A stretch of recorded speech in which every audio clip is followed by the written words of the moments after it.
ఆయన స్ఫూర్తితో నిరంతరం అక్కడ కూర్చునే పాలకులు పరిపాలించాలని ఎల్లవేళలా ఆయన మనకు దిశానిర్దేశం చేసే విధంగా అక్కడికి కొన్ని కేవలం కూతవేటు దూరంలోనే అంబేద్కర్ గారి విగ్రహాన్ని అద్భుతంగా ఏర్పాటు చేశారు. చేయడమే కాకుండా ప్రకాష్ అంబేద్కర్ గారిని కూడా ఆహ్వానించి రాజకీయాలకు అతీతంగా బ్రహ్మాండమైన కార్యక్రమాన్ని నిర్వహించడం జరిగింది. ఈరోజు ఈ ప్రభుత్వాన్ని నేను అడుగుతా ఉన్నాను, ఇవాళ మీరు నిర్బంధిస్తున్నది, అణిచివేస్తున్నది మమ్మల్ని కాదు, భారత రాష్ట్ర సమితి నాయకులను కాదు, మిమ్మల్ని ప్రశ్నిస్తున్న వాళ్ళని కాదు, మీరు నిర్బంధిస్తున్నది ఆ 125 ఫీట్ల ఎత్తున ఈరోజు మొత్తం హైదరాబాద్ను మొత్తం భారతదేశానికి స్ఫూర్తినిచ్చే విధంగా అక్కడ నిలుచొని ఉన్న మహానుభావుడు అంబేద్కర్ గారిని మీరు నిర్బంధిస్తూ ఉన్నారు. మీకు కోపం ఉంటే మా మీద ఉండవచ్చు, కేసీఆర్ గారి మీద ఉండవచ్చు, భారత రాష్ట్ర సమితి మీద ఉండొచ్చు, మా మీద అక్కసు ఉండొచ్చు.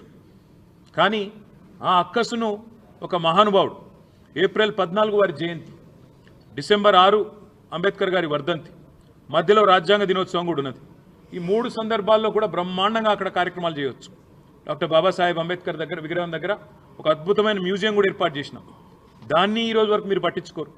కనీసం తాళాలు కూడా తెరవకుండా గేట్లకు తాళాలు వేసి పెట్టి అపరిశుభ్రంగా ఈరోజు ఆ మహనీయుణ్ణి అవమానించే విధంగా వారిని కూడా నిర్బంధించి పెట్టింది కాంగ్రెస్ పార్టీ అని చెప్పడంలో ఎలాంటి రెండో ఆలోచన కానీ రెండో అభిప్రాయం కానీ మాకు లేనేలేదు. ఇవాళ మహానుభావుడి దగ్గరికి మేము పోతాము అంటే, ప్రజాస్వామికంగా నిరసన చెప్తాము అంటే, మా నాయకుల వ్యక్తిగత స్వేచ్ఛను, మా ప్రజాస్వామిక హక్కును కాలరాస్తున్న ప్రభుత్వానికి నిరసనగా మేము అక్కడికి పోతామంటే 300-400 మంది పోలీసులను పెట్టినారు కదా ముఖ్యమంత్రి గారు. నేను అడుగుతా ఉన్నా, ఆ 300-400 మంది పోలీసులకు మీరు పెట్టిన ఖర్చుతో ఆ ప్రాంగణం మొత్తం పరిశుభ్రం చేయరాదా? అక్కడ బ్రహ్మాండంగా ఈరోజు ఆ మహానుభావుడికి నివాళి అర్పించే కనీస సంస్కారం లేదా? నీకు నీ ప్రభుత్వానికి కనీసం ఆ ఇంగితం కూడా లేదా? అందుకే ఈ రాష్ట్ర ప్రభుత్వాన్ని, రేవంత్ రెడ్డిని నేను అనేది ఒకటే, మీరు నిర్బంధిస్తున్నది, స్వేచ్ఛను హరిస్తున్నది మాది కాదు. డాక్టర్ బాబాసాహెబ్ అంబేద్కర్ భారతరత్న ఆయన సామాన్యుడు కాదు, ఒక అసామాన్యుడు.